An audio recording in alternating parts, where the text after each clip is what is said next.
Bom, irei falar agora dos componentes, né? Nós fizemos aqui o nosso projeto utilizando células de bateria 18650, 4 delas ligadas em séries, que gera uma tensão aproximada de 14,8 volts, né?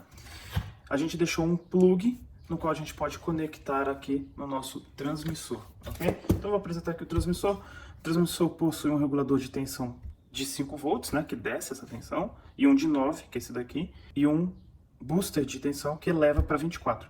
Então a gente tem como saída 5, 9 e 24 volts, né? Que são todas elas ligadas por essa chavezinha aqui. Aqui embaixo nós temos o nosso módulo conversor de corrente para tensão, no qual ele recebe aqui, ó, a entrada do nosso sensor através dessa conexão, e ele me devolve através dessa saída aqui uma variação proporcional de tensão, que é lido pelo nosso MCU aqui nesse canto. Nós também possuímos aqui o nosso LoRa da eByte, o qual está desabilitado, e a comunicação é ativada por esse botão aqui também. Aqui nós temos um filtro passa-baixa, o qual filtra o sinal que o conversor de corrente para tensão passa para o nosso Arduino, conforme foi mostrado no relatório, o que melhora a qualidade do nosso sinal, né? E aqui nós temos alguns LEDs indicativos. Eu preciso ligar na bateria, né? Senão não funciona. O primeiro LED aqui é o nosso LED de medida. Cada vez que ele pulsa, vocês vão ver que é num intervalo frequente, né? Ele faz uma medida do que ele está recebendo aqui no sensor. O segundo, o terceiro e o quarto LED são proporcionais à memória. A diferença da memória é M1, M2, M2, M3 e M3, M4. Conforme a gente vai tendo um positivo, cada um desses LEDs vai acendendo. Quando ele chega no último LED, no M4, ele faz uma última leitura, comparando a última leitura feita com a primeira, para ver se tem um mínimo de diferença, né? Porque ele é muito sensível, então uma variação de nível muito pequena poderia dar um falso alarme também. Então ele faz uma pequena diferença aqui de 0,01 volts, para ver se essa gradação que a gente teve entre as memórias foi maior que pelo menos 0,01 volts, né?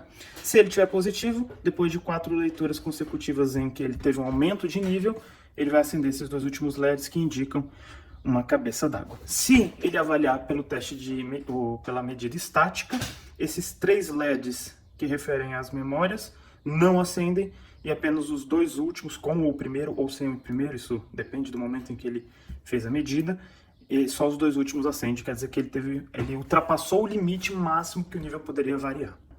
Esse botão aqui ele ativa a nossa comunicação. Como o LoRa da eByte teve problema, provavelmente físico, ou ele está queimado e não foi possível conseguir um substituto, a gente utilizou o módulo Dragino. Só que o módulo Dragino, ele precisa como plataforma ou um Arduino Mega, como esse, ou um Arduino Uno. O Nano não é compatível com ele. Então nós aqui na parte de trás colocamos um Arduino Uno, né, junto com o módulo da Dragino, alimentados pela fonte 9 volts do nosso regulador de tensão aqui, né?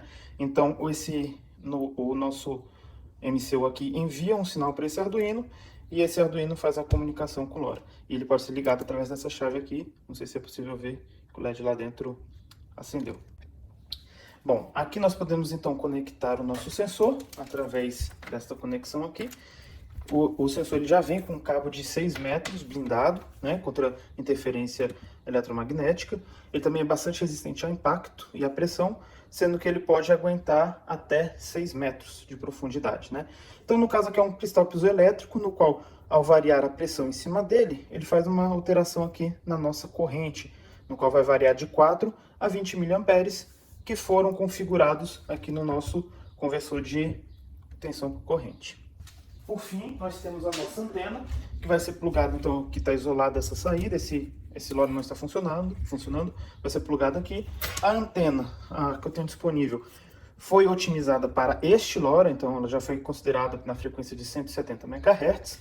Então ela não é bem a ideal para o Dragino, mas infelizmente é a que nós temos. E foi com a qual a gente foi feito os testes que serão mostrados posteriormente, né? Então essa aqui é a nossa antena para o nosso transmissor. Isso conclui o transmissor. Agora eu vou apresentar para vocês o módulo receptor. Bom, aqui nós temos o nosso módulo receptor, né? No caso, ele é composto de uma sirene de alarme, né? Eu botei aqui um enchimento porque é muito alto, inclusive nos testes atrapalha. Nós temos uma chave para ligar e desligar. assim como um regulador de tensão de 5 volts. No caso, a gente só está usando duas baterias, 18650 em série, né? Que vai dar aproximadamente aí 7 volts na teoria, mas na verdade ele fica com uns 8 volts e meio, no qual a sirene ela é feita para 5 volts. Então esse conversor é só para a sirene. E ele também vai alimentar o nosso Arduino aqui embaixo, que também está com shield LoRa, certo? A gente vai utilizar a mesma antena, né, que era do módulo eByte de 170 MHz.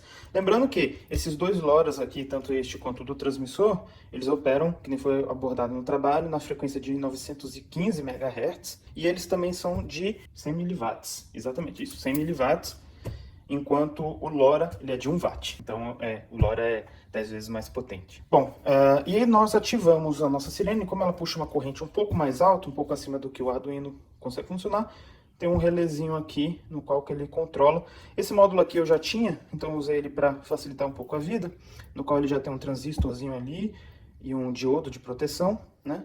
E ele já vem com esses dois LEDzinhos aqui, que me servem inclusive para indicar o estado dele, o que ajuda nas horas do teste, que inclusive aí eu não preciso ligar a sirene em si. Então eu vou primeiro demonstrar aqui uma variação gradativa, né? No qual eu vou colocar água, inclusive de forma lenta, né? E vamos ver se ele apresenta aí uma cabeça d'água.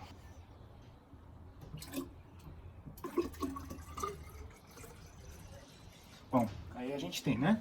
No caso, ele aí indicou que o nível foi crescendo gradativamente. Então a memória 1 acendeu, a memória 2, a memória 3 e por fim ele mandou o alerta, né? Bom, a verificação estática então, ela vai medir a variação do nível sem que tenha variação no tempo, ou seja, a partir de você chegar em um nível pré-determinado no programa, o alarme deve ser disparado. Nesse caso, se a detecção estática identificar a cabeça d'água, os dois últimos LEDs acendem sem que os três do meio aqui estejam acesos. Vamos fazer o teste. Bom, nesse caso eu simulei uma frente de onda, né? O nível subiu, se manteve estático e não variou mais. Nesse caso, o alarme ele indicou uma frente de onda, né? E deixou os dois últimos LEDs acesos. Bom, agora nessa situação eu pluguei a antena no módulo transmissor, né? Eu estou aqui também com o modo receptor. Já pluguei ele a antena. O módulo receptor, quando você liga ele aqui, ele vai verificar se existe sinal, né? No caso, eu estou com o módulo transmissor desligado, então ele vai ficar disparando, ou seja, não existe sinal, o que pode ser também o transmissor danificado, então ele fica avisando enquanto você não tem o sinal, né? Eu liguei ele vai ficar apitando enquanto não tem sinal. Então o que eu vou fazer no caso? Eu vou colocar ele aqui no fundo, né? Ele é móvel, ele funciona através de bateria, não precisa de mais nada. E eu vou deixar já vou simular uma situação como se a gente estivesse em uma situação de rio mesmo, né? Então nós chegaríamos no lugar, a primeira coisa que a gente faria é deixar o sensor colocado dentro do rio, numa posição qualquer, né? Ok, tá dentro do rio. Nós então ligamos o nosso transmissor.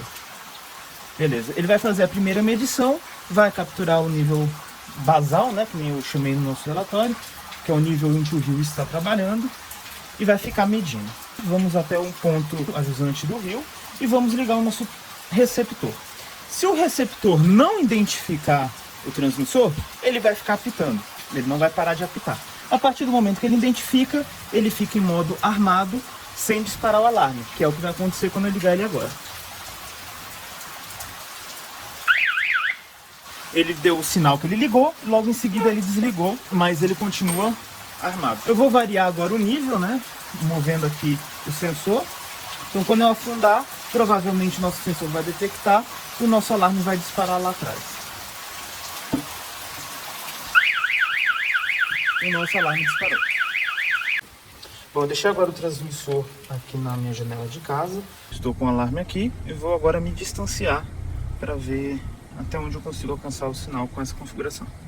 Eu estou aqui na chácara 18. Aqui eu comecei a ter uma intermitência no sinal, ele às vezes está disparando. Então acho que aqui seria o alcance máximo para esse dispositivo. Eu farei uma medição através do Google Maps para ver a distância. Bom, e o nosso alcance foi de 704 metros dentro de um perímetro urbano, e este foi o nosso demonstrativo do projeto. Muito obrigado a todos!